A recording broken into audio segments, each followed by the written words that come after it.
Welcome back, ladies and gentlemen, to another fantastic episode of Astral Stew. You got as always. One day we'll sing with you. One day. One day. When you're not expecting it. Or perhaps not wanting it. It'll be the last episode. Let's be honest. If that ever happens 15 years from now. So, I'm Josh, one of your hosts, and you got Santosh and Stefan, and on my screen, you're like, Stefan's up here and Santosh is down there, but I don't know what it looks like for you all. So, introduce yourself, guys. No, well, you just introduced us, so I'm Stefan. Yeah. Tell us a little bit about I'm still yourself. Santosh. Same old people we've been for the last 20 episodes. But if you're just now tuning in, if this is Just your now tuning introductory episode into the wild and crazy world of Astral Stew, New Wild and Crazy Kids, then I am the humanist. I'm a philosophical shit kicker. Yeah, I'm dead. You're dead. Aw, boobies. On the inside or outside? Because are you starting to smell? No, it's the inside. On just the inside. And I thought they smelled bad on the outside. What's the internal temperature of A tauntaun? Lukewarm. lukewarm? All right. And that's our show, folks. Good night, everybody. We're punny. Anyways, Stefan, you have our topic for this episode. So I wanted to talk a little bit about immortality and aging in general. I ran across this article the other day from science.com that the article says 2 research teams reverse signs of aging in mice. Essentially, one group at a biotech used gene therapy to deliver some of what they're calling Yamanaka factors into old mice and modestly extended their lifespan. And a separate team followed a similar strategy to reverse aging like changes in genetically engineered mice. And so this actually worked, and it not just expanded their life, but it put them in a more youthful state. So essentially, these guys have come up with a cure for aging. And so what this means is, if this all, of course, this is years and years and years and years away or whatever, and they haven't even done human trials or anything, or what this could mean. But if this continues to work, I mean, these mice could live on forever if they continue And with of all this the gene fucking species to make immortal. Yeah, mice. and make immortal mice. But if this comes to us, this could lead us to the ability to pay to be immortal. I mean, So first of all, Lengthen all our telomeres. mhm. first of all, terrific band name, Immortal Mice. Somebody Immortal has Mice. to jump on that. Somebody has I think it's an improv team. So It has to be. Some sort of a group performance organization. Immortal Mice. Somebody grab it. I would prefer Mice Immortal, but yes. No. Mice. No. Is there a comma in between? Mice, comma, immortal? No. No comma? Mm-mm. Oh, okay.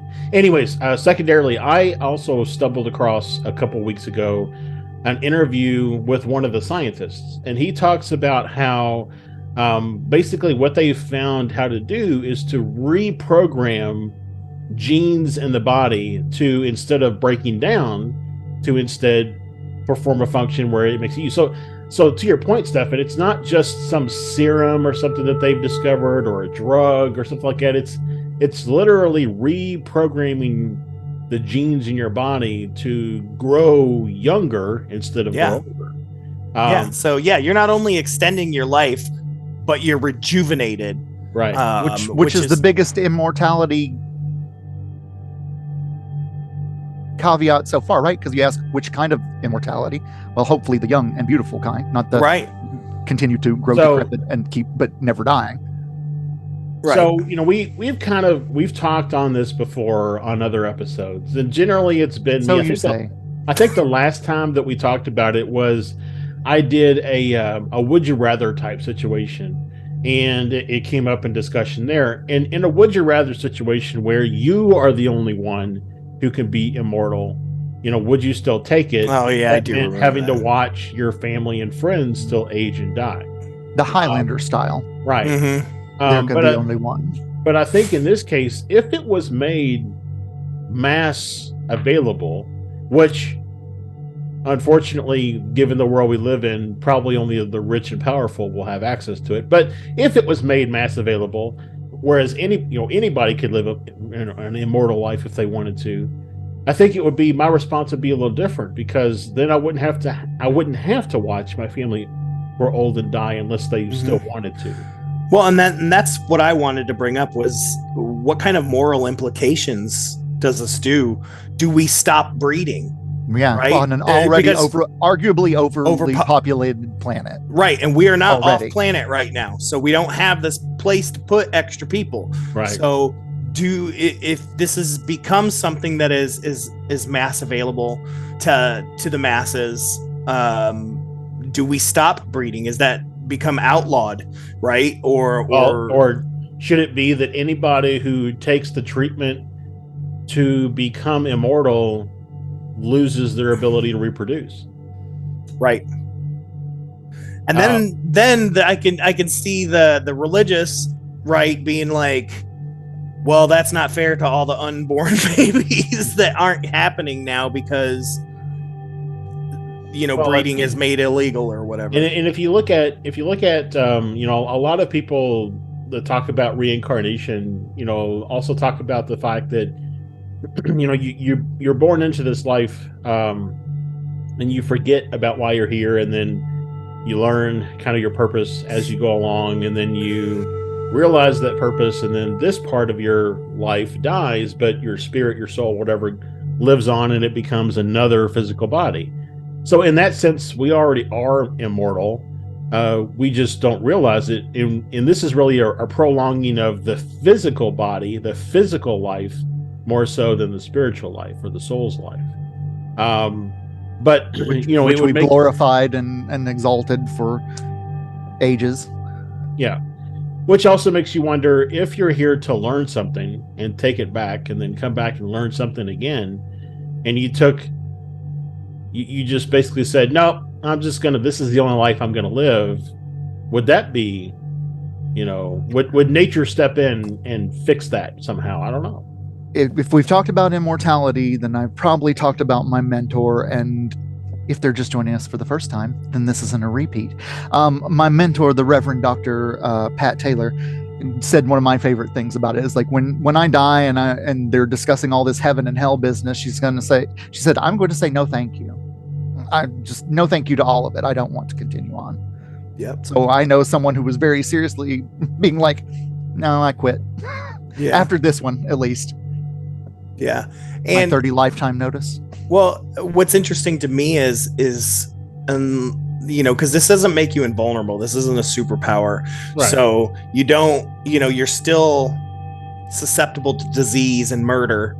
Although, once they can do the genetic stuff, can they make you not like? I think you would still be susceptible to murder. Like somebody shoots a gun or stabs you with a knife, yeah. But if they can make you genetically age backwards, then they should be able to make you genetically not susceptible. Just because they should be able to doesn't mean they will be able to. This conversation is about simply curing aging. So in my thought process here, cancer's still there. It's still something that can get you, but my point is like you would get to choose when and how you die. Well, that's what I was going to ask. Like, what's the difference between that and then what's the difference between suicide and you deciding to stop living once you're tired of the merry-go-round? Right. Exactly. And that's what I was kind of getting at again, where we look at these moral or religious implications. How does that change things?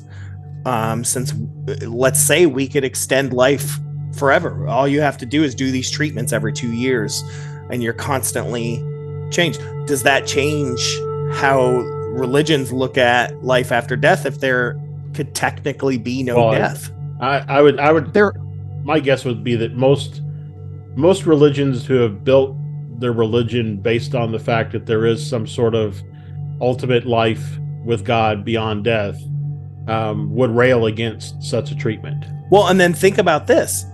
If you have been, let's say you've lived for 100 years and then you just say, you know what, I'm done. I'm going to live life naturally. Is that choosing suicide?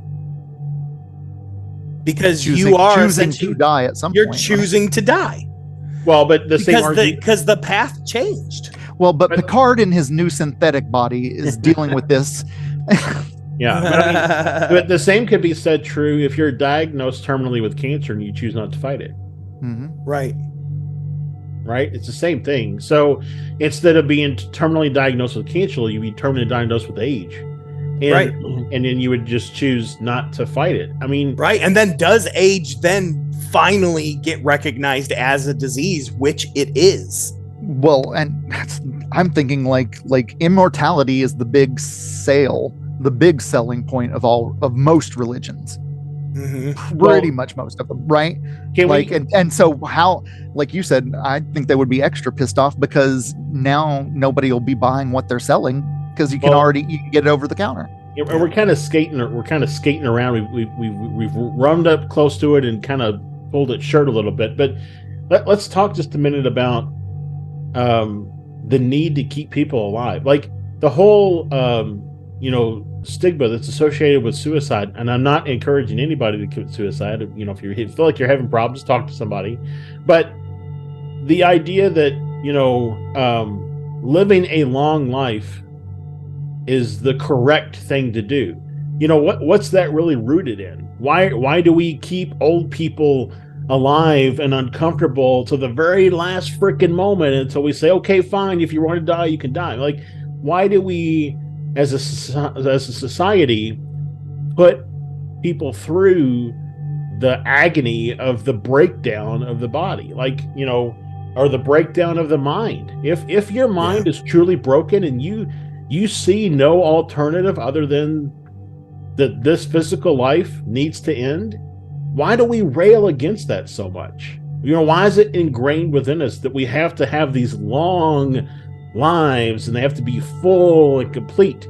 How much of that is residual from us, the non-dying people, wanting to hold on to those other people in our lives, and almost like a little bit of a stinginess, if you will, to say, no, you can't die yet. I can't live this life without you. A little codependency in there a little bit, maybe. I felt that exact sort of conundrum when thinking about my grandmother. I wanted her around for me and for selfish purposes. And let me tell you, when it got to end of life, it couldn't have come quicker. Like at that point, it was no stave off and starve off. What it actually got to be was a fuckery about, do you have enough money to die the way you want to die? Right. Well, and my grandmother had Alzheimer's, right, which was her biggest fear. Dementia for mine, yeah. And when she had a clear moment, she realized everything was fully grandma again. She was fully herself. And she wrote a letter and she took her own life because she made that decision. And that was hard for me to wrap my brain around for a number of years until kind of what we were just talking about, whose decision is that? And, that was her biggest fear, was the breakdown of the mind, and to wake up and realize that 2 years had passed and she had no memory of those 2 years and she knew exactly what it was. It's just crazy to think about. And so whether that happens to you when you're 26 or 86, the choice, if we are truly independent and we truly respect our own decisions, then I think the choice ultimately is our own, and we should stop kind of villainizing those people who would take their own life if they feel it really is the only way out for them. Now, again, I think that in any of these cases, it should be a long, thoughtful discussion around what it would mean for you to take your life early. Who would you be leaving behind? What type of emotional state would they be in? Would you be okay with that? And ultimately, if you decide yes, the decision is yours to make. But this idea that we just, again, have to keep these people around for as long as we possibly can, I just don't understand that. And force them to go through this agony all the time. I just don't understand it. And maybe it's very much about this thing. Think about what if you decided to do this immortality thing, just like we were talking about earlier, but your wife decided, no, that's not for her. Right. So what happens? You do have to watch for me, it's life planning, right? Just like when you decide that you want to have kids, you sit down with your significant other and you talk through the things that come along with having kids, and you all both come to an agreement that yes, this is what we want to do. Or maybe one says, after thinking about it, it's not really for me. The other one says, well, it's totally for me. Well, then maybe you're not compatible. I don't know, but I'm just saying, it's not just something you should just see an ad in the back of the newspaper and run down to the clinic and get the job done. Like, it needs to be a thoughtful discussion, not a Futurama telephone box that you walk into. Yeah. And then the other question is Superman box. You walk in, you walk out invincible. So well, and then the next question is how far can they de-age you? Can you de-age yourself to the ethics of that, like having a prepubescent body with a would that be able to shrink you back, or would you just be? That's why they don't make baby vampires, right? Right. For that exact reason. Which, if you haven't watched the new Interview with the Vampire show, you should totally watch it. So good. I saw one episode for free. It looked amazing, but it's so good. I don't really know where obviously the technology is going to right now. What they've done is been able to reverse blindness in mice. The thought is that, in also the picture that's included in the article, both mice look to be close to the same age. That just now one, the mouse that was blind is not. So assuming that there's some mythos, I can't think of what it is, but there's some mythos, and it may even be the kind of immortality mythos, that you have to reach like a certain age. You grow normally until you reach a certain age, and then after that age you no longer age, and you just stay whatever that was. So I would imagine that they would probably say you have to be 18, let's say, or 20 or 21 before you can sign up for the process, and we can only regress you back to the whatever that legal, whatever that stated age is. We can't take you back to being 8 again, because at that point the body will have undergone so much physical change, it might even be detrimental to reverse that amount of physical change. You may not even have that physical change again. The question I think about is what's being able to reprogram genes and DNA in the body to make them do other things. What does this mean for people who are trans? Could you reprogram genes in the body to, if you're born a male and you feel more female, can you reprogram genes in the body to rewrite the code of the body to be right? Well, that gets what hormone therapy is in a way. Yeah, I mean that starts getting into. We haven't even touched on CRISPR. I was about to bring up CRISPR, but then I was also thinking about a 15-year-old girl version of me, and I'm like, no, that's not good for the world either. Shut up! I'm thinking about that too. Nah, just kidding. 18, you're 18. That's why it's a law. That's why it's a law. We only regress you back to the minimal legal age to participate. Unless you're a pastor in Alabama. Ooh, too soon. I don't know. That was highly topical. Anyways, but yeah, I mean, it's the same. I think any science that looks at reprogramming genes of the body to, well, I'm just gonna say, I mean, in my opinion, the body is just a big robot biomechanical suit anyway. And so if you can reprogram it to do whatever, you want to reprogram it to grow wings. I mean, I don't care. If that's what you want to do it. You want to reprogram it to have 6 feet instead of, 2 feet and 2 arms. I don't. Now we're into body mod, real body mod. Yeah. But I mean, not those subdermal implants. It's however, makes you feel comfortable in your own skin. And for some people, for me, I like the idea of aging. Not so much because I know what awaits me at the end, but for me, it's associated with aging means I'm gaining wisdom on life. And so I'm able to part that wisdom onto somebody else. See, I disagree with that. That's not aging. That's just living. Well, but and if I'm still living, whether right, I know I'm like, I could be 300 years old, all that wisdom comes with me, but I'm looking like I do now. And need I Just remind you feeling that that way. Samantha was around 523 when her whole life with Darren started. Mhm. So, and she still got into regular everyday people. It's a Bewitched reference. Don't worry. Okay. I even Sorry, gave you a clue. How did you give me a clue? God, you've obviously not seen the show. Nope. Don't worry, you've proven it to us. The record Okay. states you don't know that show. God. I would have even given you half a credit if you said the movie. Or the magic password, Endora. because Steve Carell playing the freaking the uncle, Paul Lynn's character was amazing. He was amazing. On that note. Yep. So, but yeah, I mean, and again, it all comes down when, and no matter what happens with science, if it affects the human body, government's going to get in the way, and try to regulate and do something. And governments, no matter how much they try to say there's a separation of church and state, are always affected by their religious morals. Yeah, well, and that's what I was going to say. So, going back to the topic of suicide, I think that, we look at suicide the way we do because of the Catholic Church and their viewpoints on suicide, right? And so society as a whole has kind of adopted that viewpoint. And so the same thing would be true, I think, if there was one kind of religious area that still holds sway over the entire societal thought process, then more than likely they're going to adopt whatever that thought process was. But the latest Pew poll,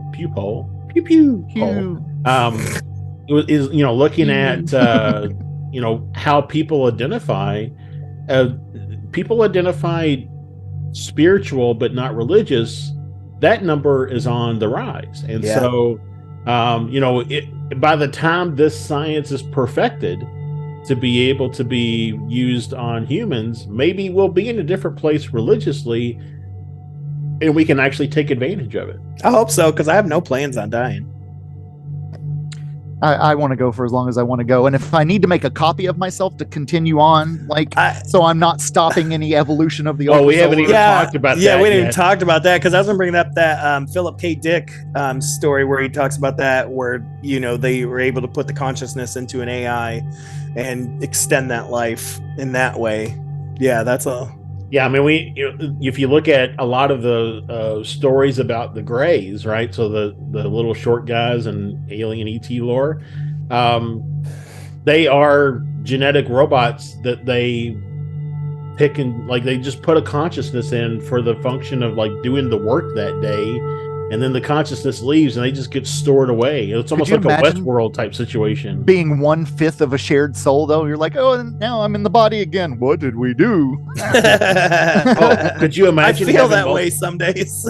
Could you imagine having entire 5 souls in one body, and your responsibility is the left hand? That's all you have to do.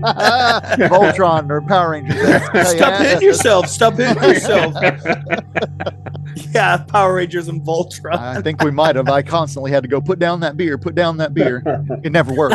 Never worked. Never worked. Me with pizza.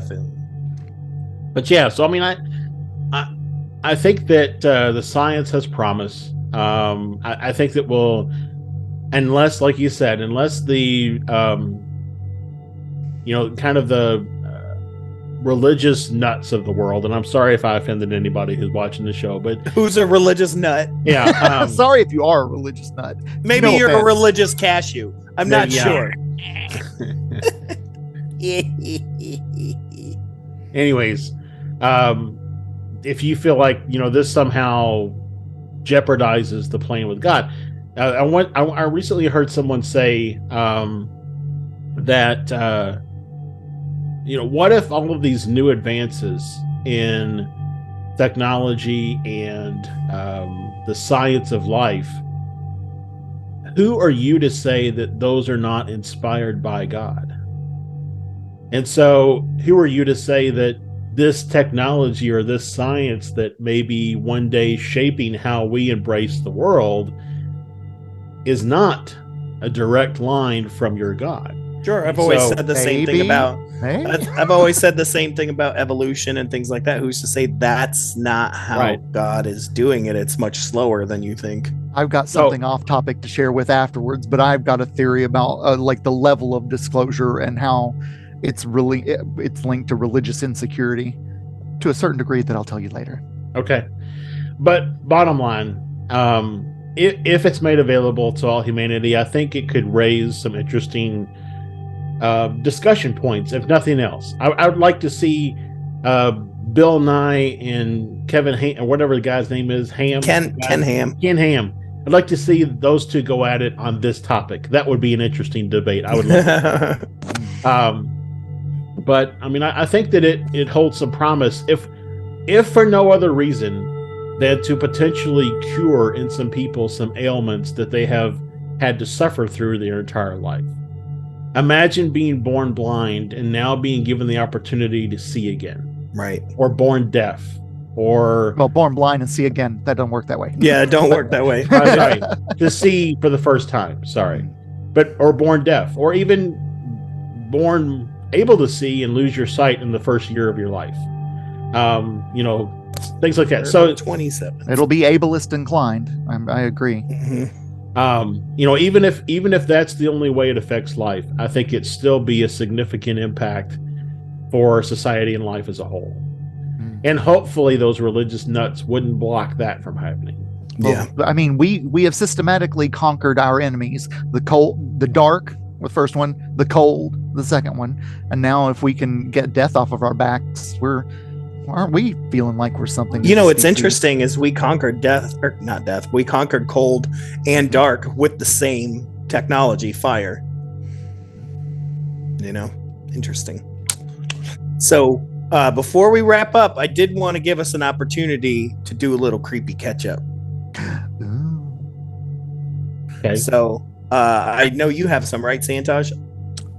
Yeah, there's been several things. I'm editing in my mind, which I'll give you a little quick one that happened to me this morning, because so you guys know. I remember. You guys know I have a pug Shar-Pei mix named Kenobi, and he is the most butterbean dog on the planet. Like he's just I tell everybody he's all gums because he don't even growl. Like he just doesn't. And I was walking him this morning. So I work 5 to 2, so I'm up at 3:30, and I walk him around 3:45. And it's dark. It's scary. We walk in. I live in a series of townhouses, and there's a big space in between a set of them. And I see a shadow, but I don't see anybody walk by. And Kenobi turns and growls. This dog, I've heard him growl twice in the 7 years I've had him. Twice. And one was because I dropped a piece of pizza. He tried to eat it, and I snatched it out of his mouth. And the other one was him getting playing real hard at the dog park. But I've never seen him go into protection mode like that. We walk down, we come back. I see that shadow again. Dude turns and growls. Nothing. Nobody walks by, nothing. Like, it was creepy. And I was like, all right, Kenobi, let's go. So we ran into the house. I gave him 2 treats for protecting me. But yeah, I was spooked, man. Like, because, man, dogs know. And when my dog, who don't growl at nothing, like if our home got broken into, he'd be like, hey. Yeah, he'd be wagging his tail like, hey, buddies. Okay, yeah. What you guys do? That's a nice gun. Would you like to give me a treat? Yeah. Does that shoot treats? Yeah, just give me that piece of pizza that's up there on the counter. Yeah. So, but that was my creepy catch up. I remembered what mine was because this was from a couple ago, and I'm not even going to get how they mimic quickly on and not really talking about it, but the mimic has changed and things have gotten a little personal and weird. And so, yes, the auditory hallucinations have been on high. I swear to you, I know this is a high traffic, air traffic area too, but I swear I hear things that can only be UFOs. I know the other sounds. They're just But so this is, I've been waiting to share this with you all for a while, and I'll even talk about like all of it, a part that I've not told anyone yet. I received an initiation in a dream a couple of months ago. I was at this table. I had interacted with somebody. There was an Asian gentleman to my right who, something happens, I deal with something, and he then tells me that he approves of the way that I handled the situation and wanted to give me a gift, and gives me this ceramic thing to hold against my chest, does some things, and he said, and this is the phrase that he left me with. He's like, what would you think if I were to say to you, there was once a woman who was a witch? And that's the end of the dream. But well, like the title, beside the fact that he gave me some sort of initiation, told me it was because of that I handled myself well. And I've never had any initiatory. No, I have one more. We were in the dreamscape, but yeah, that was more people on a way to do study than it was an initiation into anything. I still don't know what the fuck I was initiated into. Like I would love to believe that it's Yusui, and maybe like I got a little extra Reiki boost or something, you know, from there. But then to talk about witch, I'm like, is it witchcraft related? What is going on? I don't know. But I received a fucking initiation. How weird. That's cool. You know, you actually got a gift of sorts like that when we were in Point Pleasant. When we were sitting in the dome and Stefan was channeling, and the voice said, I want to give each of you something, and it gave each of us something in that channel. Ooh, thanks for those goosebumps. I've forgotten about that. We'll have to go back and look and see what your gift was and see if it relates anything to the dream you had. It probably sounds like this. Here is the ultimate secret. Shoo, shoo, shoo, shoo, shoo, shoo, Yeah, shoo, shoo, shoo, shoo, shoo. shoo, shoo, shoo, shoo. So yeah, I just find it interesting. So cool. I thought it was cool. I wanted to share with you all. Yeah, no, I love that. That was cool.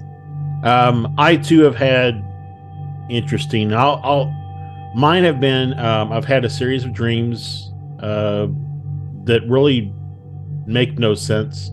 And then the biggest thing is this past weekend I was on a road trip with my family, and when I go on road trips I really like to listen to audiobooks, and so the audiobook I chose to listen to is Communion by Whitley Strieber. After listening to that book, I started there's a section in there where he goes and he meets with a bunch of other contactees, experiencers at Bud Hopkins' apartment in New York. And all of them are kind of like, have you ever had this? And they're all kind of, going around talking and giving their account. And of course, he's transcribing all of this into his book. And 90% of what they talked about for, we'll call them side effects or symptoms, I've had either recently or looking back over my life. So for me, it really started to jive with me that the dream that I had was just one of many probably experiences or contacts that I've had with something. And so for me, my definite next step is to start looking at doing some sort of a deeper hypnosis to look at and retrieve more details. So having that in mind, the last couple of nights I've had dreams that are very like even just today I didn't sleep well last night, so I took a nap before recording the show, and the dream that I was having, which I found it incredibly hard to wake from, even when my alarm went off. It went off for like 15 minutes before I heard it, which was I was trying to help a little boy get home.